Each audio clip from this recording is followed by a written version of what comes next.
Hey there, greetings everyone. Welcome back to Weekly CTI. It is that time again. That's right. We have made it. It's time for us to look over some new threats, new vulnerability, new something crazy in the cybersecurity world, but hopefully we learn something and we grow as cybersecurity professionals, increasing our knowledge, our capabilities. That's what it's all about. Thanks for joining us yet again. And with that said, let's get into it, shall we? So today we have this article from Security Week. It says, FIN7 hackers caught exploiting recent Veeam vulnerability. Russian cybercrime group FIN7 has been observed exploiting Veeam Backup and Replication vulnerability patched in March 2023. Wow, there's a lot going on in this. We've got Russians, we've got a very well-known and respected and used backup and replication software company. Yeah, if you haven't heard of Veeam, then you've been living under a rock because they are quite popular. Because they have a great solution, right? People like to use it because it works well. But when you gain popularity, now you have to worry about, attackers kind of zeroing in, as it were, on the stuff that you use. Veeam might be their very thing. And as those vulnerabilities pop up, they're going to try to exploit them as quickly as possible. And it looks like this Russian cybercrime group, FIN7, also known as an APT, right? FIN7 is also known as a bunch of stuff as well. They went after it, and apparently they've been a little bit successful at that. At least they've been caught with their hand in the cookie jar, as it were, going after these vulnerable Veeam instances. All right, so let's learn a little bit about this. Now, one of the things I wanted to do was talk a bit about FIN7. Learn a little bit about that. And this might be something interesting I end up doing in the future. I just thought, maybe I'll start doing profiles on different APT groups. Could be useful for us, right? Maybe that's a new series that I spin off. It could be fun. But so let's talk about FIN7. Now, there's a couple of things in the article that we can learn about FIN7.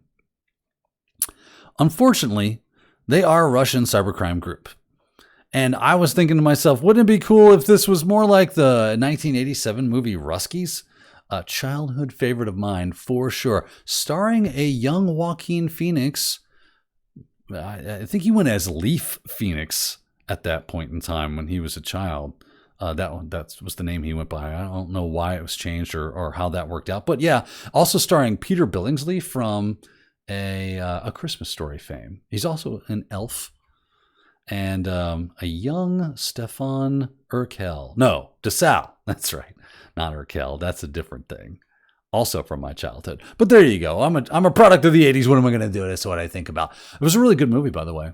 All right, if you haven't seen that, you might want to check that out.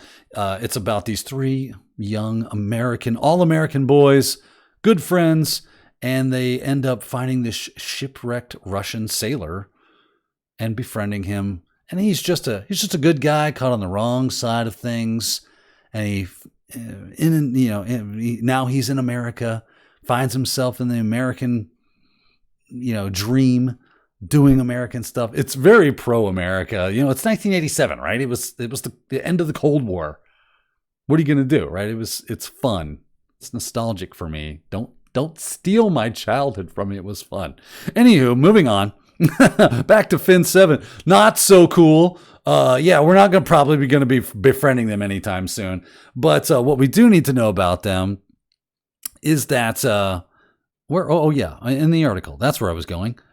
I digressed pretty hard on that one, didn't I? I took it for a ride, but what are you going to do? Also known as Anunak and Carbanak.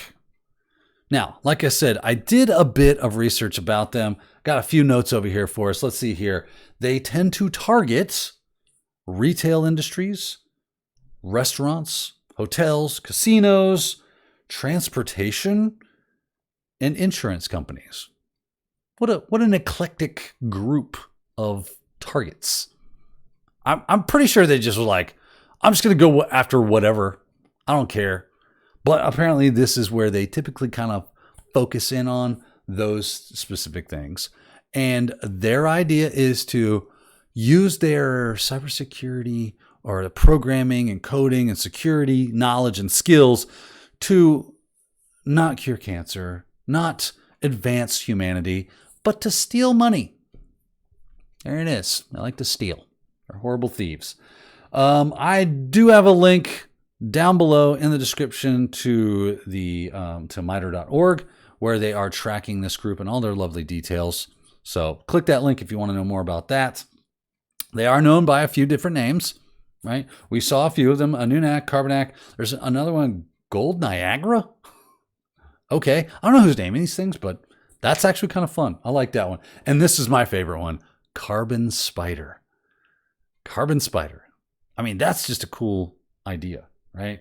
A couple of malware that they are also known by. We're going to see some more, but just a few that weren't mentioned in the article. So I'm going to throw these on the heap. Blackcat and ALPHV or ALPHV. Not sure which one that is. I want to go with ALPHV though, because again, as a product of the 80s, I'm thinking of ALF and the TV miniseries and TV series spinoff that was V. These are fun things. Welcome to my mind, ladies and gentlemen. This is just what's spinning around upstairs all day long, every day. Anything I can connect to my childhood, I'm pretty thrilled to do. So you just have to endure it or don't. Moving on. All right, now let's get back to the actual attack, which is what's interesting for us. And we are going to get into this Security Week article. Actually, a really good overview, phenomenal overview. If you just want to know the basics of what's going on, you can totally stick with this. If you want to know details, that's what you're here for. Let's get into that, right? And this comes from WithSecure. WithSecure, they were the ones that actually, this is their security research group, or security group that did the research and found the actual attack and kind of analyzed it and gave it to us. And that's what we're going to take a look at here. And we can see that they tell us that, hey, FIN7 going after Veeam backup servers. They do have a bit of an overview. They got a couple of updates here, but it kind of gets put into the main body of the article, so we won't spend any time there. It's an introduction to what's going on here. We don't need an introduction. What we need to know is the attack. What happened? On 28th March 2023, initial activity was observed across internet-facing servers running the Veeam Backup and Replication software. And this is where it starts to unravel. Our story begins with a SQL server. And the SQL server's process, also known as sqlservr, right, servr.exe, well, it was observed doing something interesting, something out of the ordinary. It was running shell commands.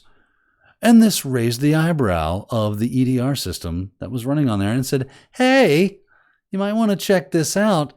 This isn't normal. This shell command is performing a memory download and execution of a PowerShell script.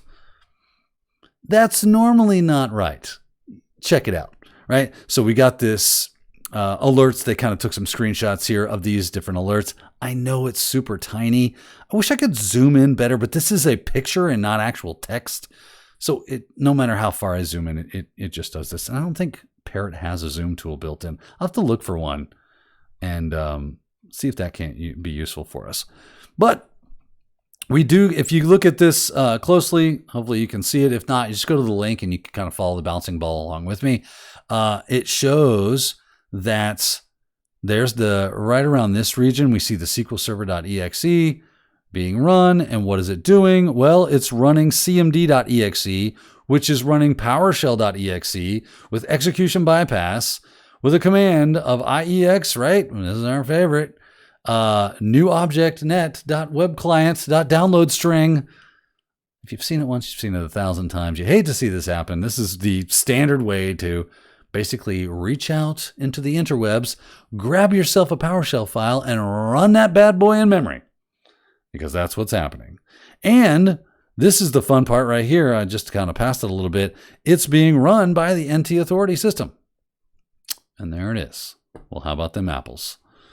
That just makes you want to freak out and hit the panic button, doesn't it? says that their analysis found that all instances of these PowerShell scripts were PowerTrash.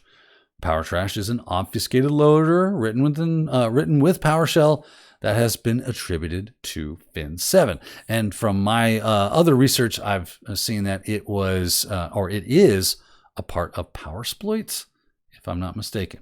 So you might be able to run to GitHub. If you've already got PowerSploit, it might be available in there.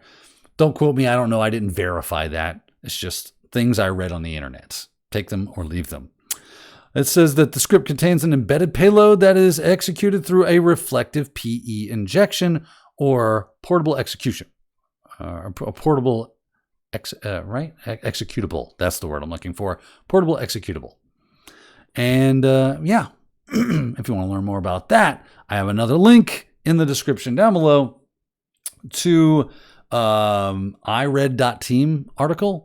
That's a great website, by the way. If you are into red teaming, you want to do some more offensive security type stuff and learn how to do some of these things we see here in Weekly CTI that are performed by threat actors, but maybe you're on that offensive security side of things and you want to get good at basically emulating these types of threats. iRed Team is a great resource for helping you learn some of those techniques and tactics. So we've got some file names there.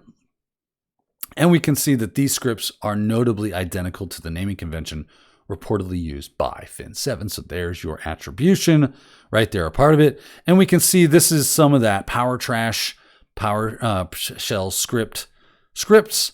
And we can see it's just obfuscation all day long. It's a bunch of crazy variable names, crazy function names, and then concatenation of all these different things, bringing them together, and then unobfuscating them. I believe it's just building some, basically, they just look like crazy names, but they're parts of base64 encoded strings.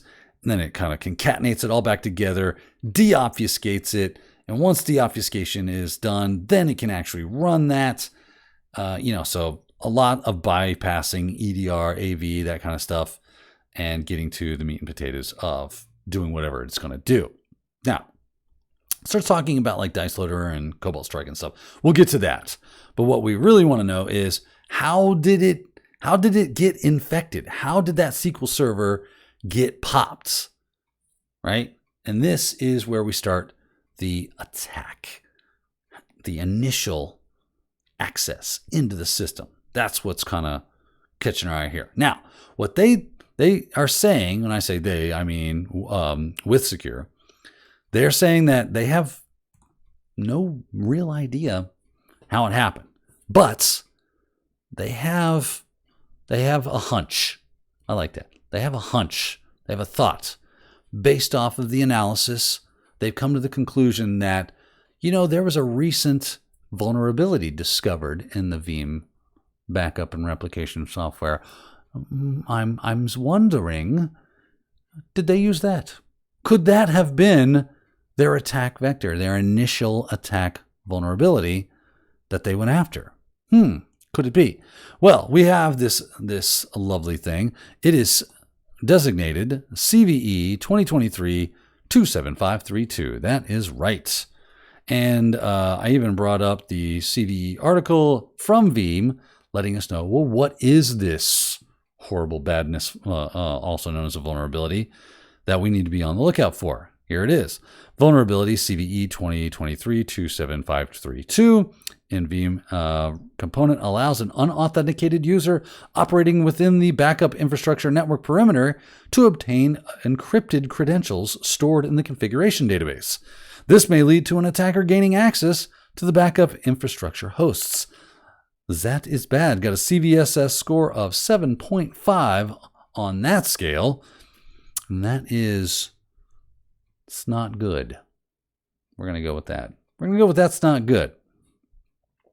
Right? The cause of this is a vulnerable process, the Veeam Backup.service.exe, which runs on port 9401 by default, allows an unauthenticated user to request encrypted credentials. Get to the solution there in a little bit, but that is the issue, right? And as they say, they can provide unauthenticated access to the Veeam backup and replication instance. However, there's no concrete indicators to confirm these findings. This remains a low to medium confidence assessment based on the following things. A, the affected servers did have TCP port 9401 exposed to the internet. Okay, that's a pretty strong indication. And as we can see, that's used for communication in the Veeam backup service over SSL. Okay, interesting. The CVE was patched a few weeks prior, but exploitation of this vulnerability communication over port requires communication over port 9401. These servers were running the vulnerable versions of the software at the time of the attack. So we have the correct open port and their unpatched systems. There's also this fun thing. The proof of concept exploit was made publicly available a few days prior to the campaign on March 23rd. POC contains remote code execution functionality. Remote code execution, I can say it, which is achieved through SQL shell commands, yields the same execution chain observed in the campaign. Well, ladies and gentlemen, I know we don't have solid confirmation, but man, I'm not a huge fan of coincidences, and there's a lot of coinky-dinks right there that I would say, I know that how'd they put it? Low to medium confidence. Okay, if that's low to medium confidence, man, I'd hate to see what it takes to get a high confidence rating from them, because that seems pretty strong in my opinion. Is it? Maybe it's because it's circumstantial evidence, right? There's no hard evidence that says that that's how they did it, but circumstantially, my gut tells me that's the road they went down. And it looks like WithSecure thinks the same exact thing. All right, so that's how they do. Oh, I did want to show you. I did run out there and find that proof of concept code. There it is. Veeam Backup Replication Deep Dive, right? This is a great article. And if you want to test this yourself, you could spin up an old instance, with the vulnerable software from Veeam and have a great time following this line of thinking. And in here is all the proof of concept code. And not only that, but the thought process and the steps they went through to create the code, refactor the code as they learn new and exciting things about this vulnerability, and ultimately ending up at the very end with working proof of concept code, which is able to extract those credentials. I think there is even there it is right there, kind of giving you, running our POC, we get the following output. Booyah. Username equals dev password equals super secret password. They found root, blah, blah, blah, and so on and so forth. So you can grab that. It does look like it is in a GitHub repo. So jump out there. I did not find the GitHub repo though. Probably just have to do a GitHub search. Anyhow, maybe there's a link in there somewhere, but I didn't see it. But there you go. There's that proof of concept code out there for you. Back to the story, right? Now, what do they do after they're in? Well, they're doing a little recon. They're doing a little bit of cred theft, because that's what's up, right? Grab those creds, see what else is out there as far as the network that they have infiltrated, and move right along. Now, what are they going to do? A few things. What's going on here? Did I miss something? Did I skip something? Large scale, FIN7, doing SQL Server stuff. Yeah, here we go.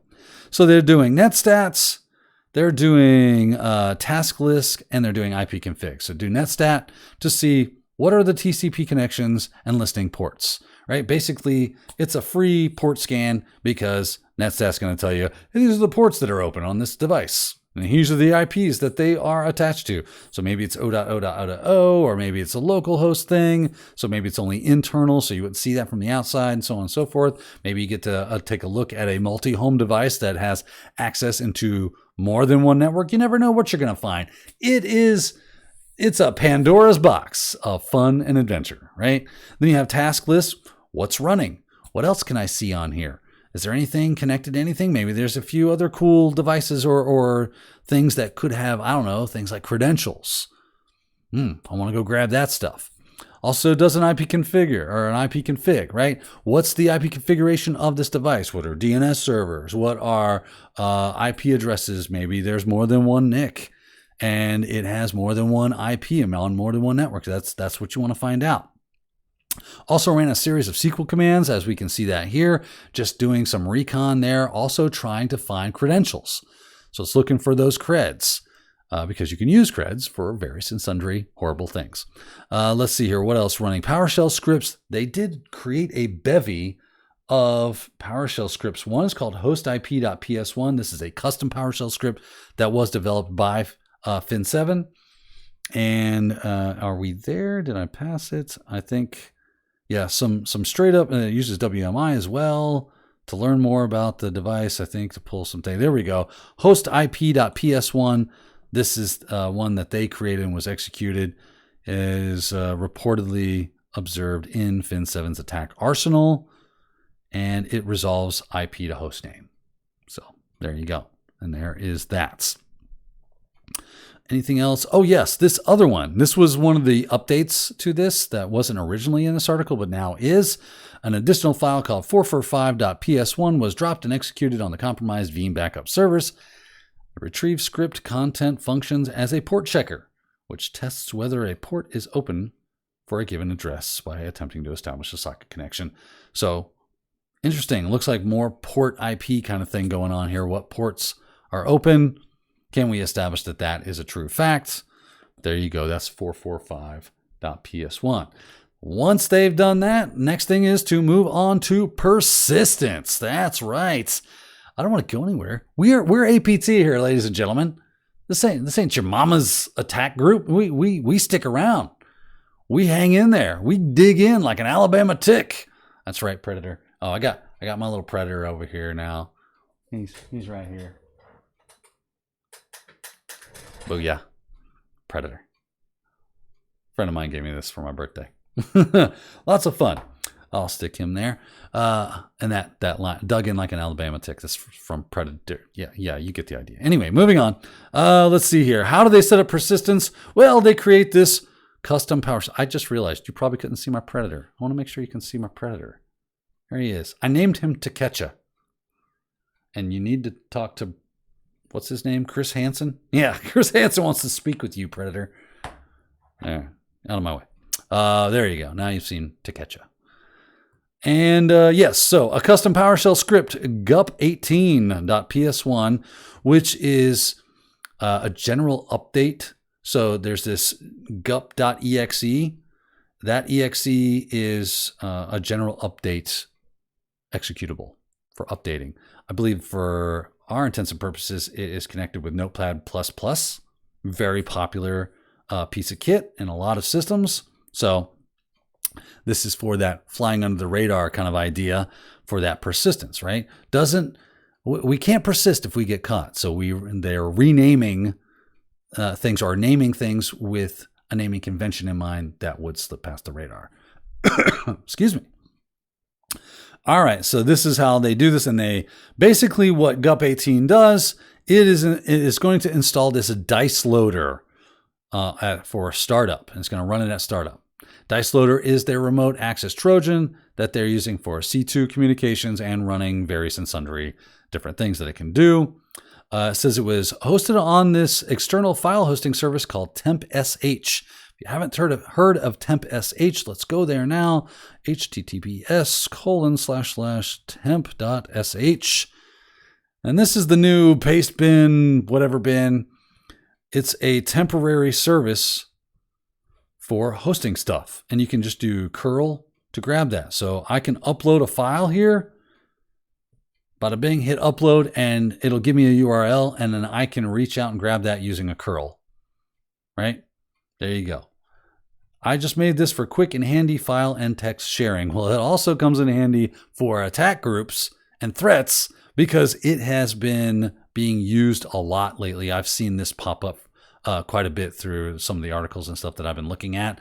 So here's TempSH. Maybe it's something that if you're not paying attention to in your logs or some sort of system that looks at well, what are we contacting? What are we talking to out on there on the internet? And you start seeing temp sh, you may want to block access to that. Just saying. But that's what they were using. And it says this unique PowerShell script has not been previously seen in the attack arsenal of FIN7, and we are now tracking it as PowerHold. Cool. And there it is, and all it does in all its glory. Moving on. Oh, there's a lot more to it. So yeah, there's the power, and it's just a code snippet. It didn't even say it was the whole thing. Maybe it is, maybe it's not. I don't know. Let's see here. This PowerShell script drops 7 files into a unique folder in the app data, catch-all. Let's see here. It sets an auto-run registry entry to establish that persistence. Here are the names of those drop files. And there it is, gup.exe. Let's see here. There it is, which is a legitimate gup binary, part of Notepad++. Got gup.xml. We've got libcurl.dll. We've got this wonderful thing, which is it's the encoded dice loader payload that's loaded and executed by libcurl.dll.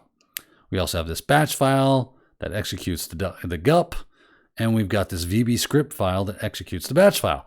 Man, it's just like a matryoshka. Oh, there we go, Russians, right? That's how they think, I guess. The Russian nesting dolls, matryoshka, right? You open the doll, there's another doll. You open the doll, there's another doll. There's another doll. And they just keep getting smaller until you finally get to the GUI center of, that would be horrible. Anyway. But these Russians, that's what they do. That's how their mind works. So there's the gup 18.ps1 and kind of how it works and what it does. We've got a Zord payload with the dice loader. We've got a write loader. We've got the gup binary. We also have the registry key, which is showing itself right around this. So it's the execution chain of this PowerHold business. Talking a little bit about the libcurl.dll, which is side-loaded by gup. It is a sample.net loader. And of course, that decodes and executes the on-disk payload that has been Zord. If you didn't, I've talked a bit about Zor in the past. I've got a couple of videos in my YouTube channel talking about Zor. One specifically just doing Zor, how Zor works. So if you want to check that out, you should check that out. There's your link. And we also looked at a different threat here at Weekly CTI that used Zor encryption for obfuscating payloads. So it's a very popular thing to do because it works. It works well. And they're going to continue doing it until it does not. And there we go. And they're calling this one dubloader. Cool. And there you go. A little bit of code snippet for that right there. And then they get into talking about libcurl and just some tradecraft done by FIN7 working with libcurl, which is normal, but this one is a .NET instead of something else, right? Yeah, legitimate curl, there it is. Legitimate link library, which is a native link library, while the malicious variant used by the threat actor is a .NET DLL. So there you go. It's a little bit of difference there. They wanted to call out there. And they're showing you that some of these things are just kind of doing a return 0, whereas the only one of these export functions, namely curl easy init, contains malicious code. Everything else just kind of does a return 0 instruction. All right, and there's some of that action right there for dubloader. Now, let's move into lateral movement. That's right. I'm sure you're not the only game in town, little server, that I've compromised. What else you got? Who you talking to? Who are your friends? Let's talk. Let's introduce me, right? Don't be a stranger. I want to, I say I'm talking about FIN7. They want to, attack those and compromise those as well. So how do they do that? Well, they have a series of remote WMI method invocations, as well as net share commands to test for. So basically what they're doing is they have a lateral transfer. Our tool transfer was achieved through usage of SMB to drop 2 PowerShell scripts into the remote host's admin share. Right there. You've seen this share before. It's a share you want to go after if you've ever done any kind of red teaming and offensive security type stuff. That's something you definitely want to get your hands on if you possibly can. And then the execution of those scripts were achieved through the remote service creation, or a remote service creation. I want to say it was the, where is it here? Plug service. Plug play service. Threat actor launched custom PowerShell scripts to gather information about the target host. This was followed by execution of another PowerShell script, which was another PowerTrash sample. And the script performed injection into the plug play service, which made a network connection to the remote host on port 443. Unfortunately, and this looks like it was a Cobalt Strike beacon. So this was their backdoor, or another backdoor that they kind of popped in there. I think they wanted to say that this was that, what was it called? I got the name over here. Wait for it. Carbanak. That's what it was. Carbanak. I think that's what they think it was. That it was that backdoor. All right, where are we at? That was lateral movement. Pretty straightforward. So inject that Cobalt Strike beacon into the plug play service, and they're off to the races. Okay, mitigation. Now it's time to stop these turkeys in their tracks. What can we do? Well, the good news is that if they were using the CVE to gain access, that they were using that vulnerability, right, which we took a look at, I'm going to pop that up here in just a second, then there is a patch. Well, I say a patch, there's an update to the system, and you can do that. And guess what? That is the major, hey, do this thing kind of thing. Here's the solution. This vulnerability, I'll give you full screen here. This vulnerability is resolved in the following Veeam Backup and Replication build numbers. We got 12, build 1200, so on and so forth. You can read that there, and 11A, right? And note, this vulnerability affects all Veeam Backup and Replication versions. If you use an earlier Veeam Backup Replication version, please upgrade to the supported versions first. If you use an all-in-one Veeam appliance with no remote backup infrastructure components, you can alternatively block external connections to port TCP 9401. There you go. So get your firewalls out, do your duty and your due diligence, update to the newest version that is patched, and start protecting yourself by blocking that port from public access, or firewalling it at the very least so that only certain things can access it via that port if that's something that's necessary for you. We saw that, WithSecure, they were using their EDR that was picking up on this, right? WithSecure Elements, endpoint detection and response, as well as WithSecure Countercept detection and response, detects multiple stages of the attack lifecycle. So it was able to kind of pick up on the fact that these things were happening. We've seen all the screenshots. So, hey, ensure that real-time protection as well as a deep guard are enabled, and you may run a full scan on your endpoint. There you go. Now, the good news is there are IOCs. Obviously, we've seen a bunch of them already. We've got file names and so on and so forth. I think there is a timeline. Yeah, here's the timeline.